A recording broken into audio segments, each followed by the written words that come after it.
Hello and welcome back po ulit dito sa Gemma's Cake Vlogs.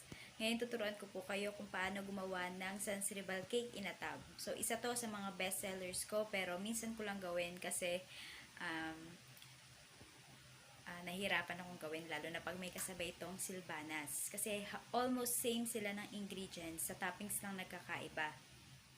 So, ito po ang mga kakailangan natin na sangkap sa paggawa ng Zanzibar cake. Kailangan natin ng egg whites, kailangan din natin ng white sugar.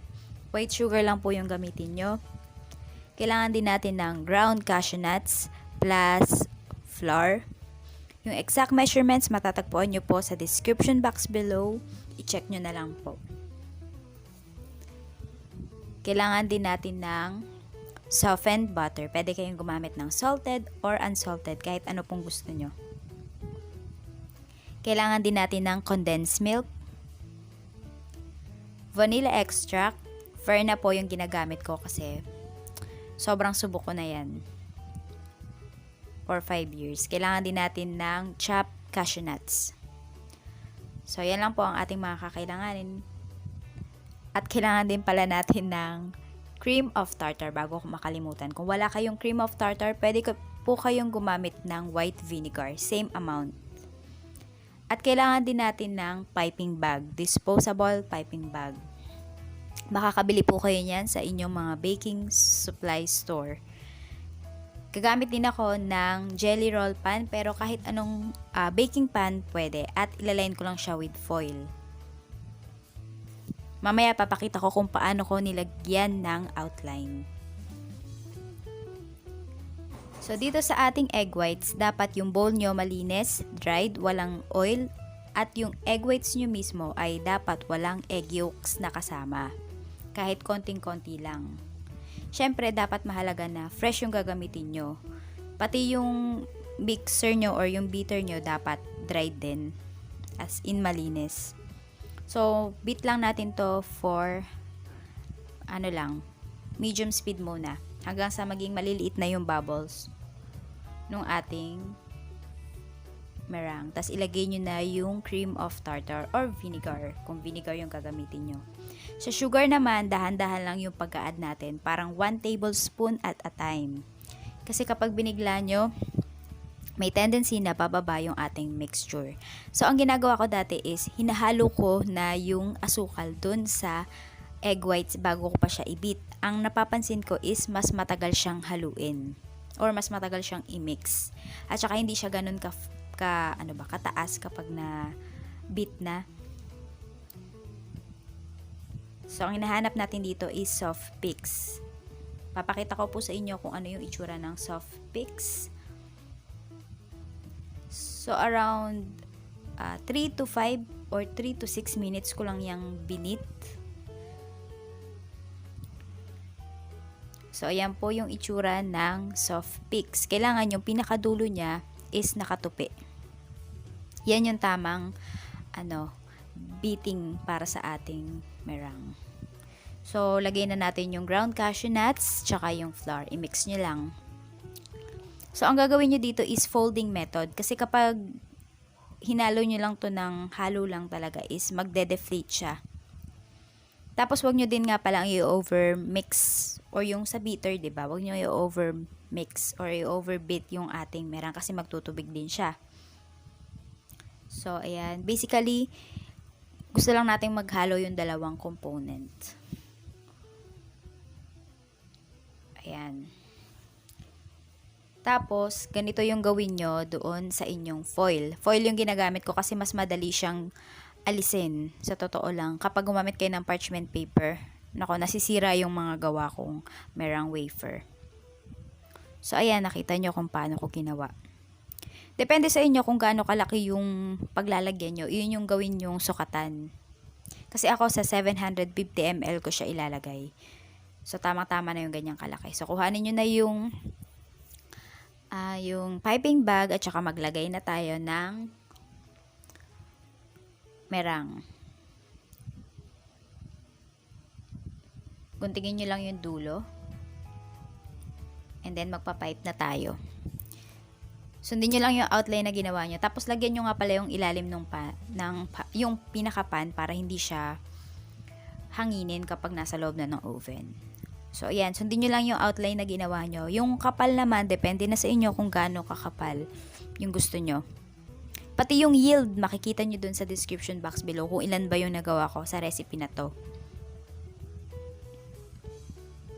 So, ayan lang.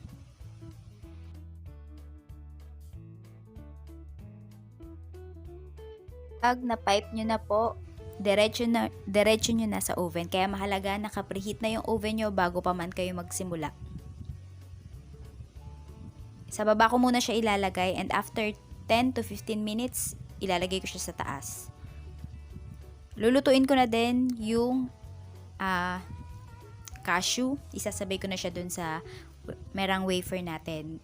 I-bake ko lang to for 7 to 8 minutes. Hanggang sa maging golden brown siya. Hindi naman brown na brown. So, ayan, natignan nyo.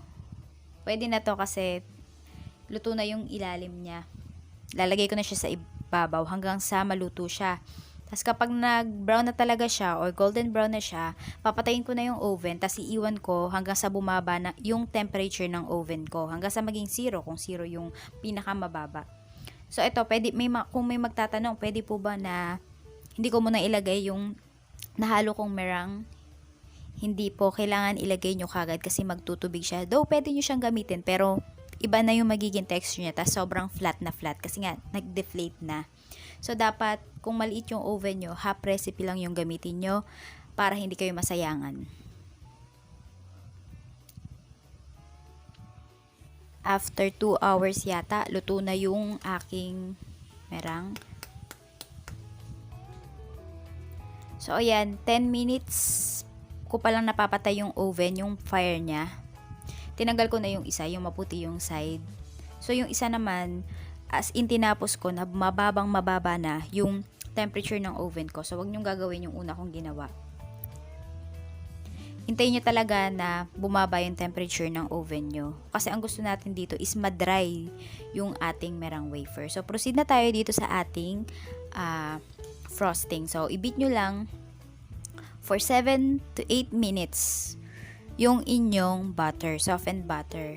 Tapos, ilagay nyo na yung vanilla. At yung paglalagay naman ng condense is dahan-dahan lang. Kasi kapag binigla nyo, may tendency na maging runny yung mixture nyo. Lalo na kung malambot yung inyong butter. So, scrape nyo lang yung sides and bottom ng inyong bowl. Tapos, i-beat nyo ulit. Ang hinahanap natin ditong texture ay, unang-una pala, kailangan mag-double in size yung inyong mixture. Tapos, maging pale yung kulay. Papakita ko sa inyo dito kung ano yung hinahanap natin. So, nakikita nyo dito, di ba? Nag-light na yung color ng ating frosting. So, malapit na to. So, ayan yung hinahanap natin. 'Di ba? Tamang-tama yung paggawa natin ng ating frosting. So, meron ako ditong 750 ml tub. Tapos, tignan nyo, sukat na sukat yung ginawa nating merang wafer. Lagyan ko lang ng frosting yung ilalim. Depende na sa inyo kung gaano kakapal yung gusto nyong ilagay. Pati dun sa condense, tikman nyo kung matatamisan ba kayo. Kasi 'di ba iba-iba tayo ng panlasa. Pwedeng sa akin, sobrang tamis na yung 1 cup, pero sa inyo kulang pa. So, tikman nyo. Huwag nyong, kahit sinabi ko na 2 cups yung ilagay nyo or 1 can, huwag nyo kagad ilalagay. Tikman nyo muna. So, ayan. Lagyan nyo lang din yung sides ng frosting. Tapos, merang wafer. Tapos, frosting ulit. Tapos, kung gusto nyo, lagyan nyo ng cashew. Kada layer. Para mas masarap, diba? Kaya lang, syempre, mas magiging mahal yung tinda nyo. Ayan.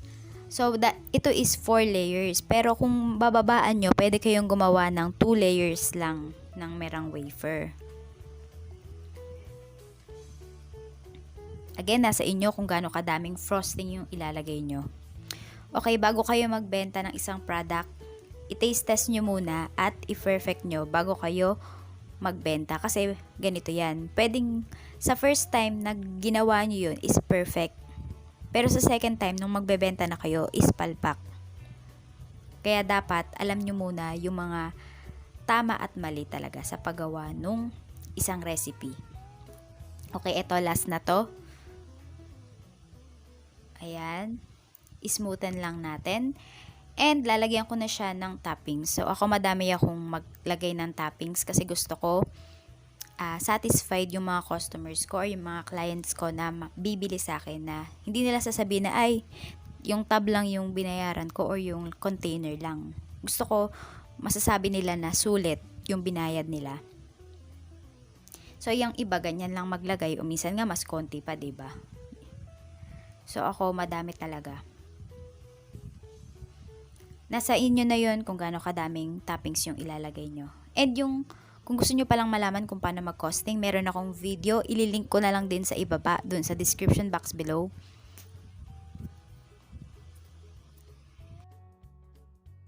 So, ayan, linisin nyo lang yung sides. And then, takpan nyo and i-freezer nyo. Ready na yan. Ganyan lang yung paggawa ng sans rebel cake. Ang pinaka-tricky lang dito is yung paggawa ng wafer. Ayan, sobrang sarap niyan. Kung di pa kayo nakasubscribe, please subscribe to my channel. Ito, tinikman ko na. Hindi ko pa nilalagay sa ref or sa freezer. Dapat ilagay muna. Para mas madali siyang kainin. So, kung di pa kayo nakasubscribe, please subscribe to my channel kasi madami pa akong i-share sa inyo na recipe.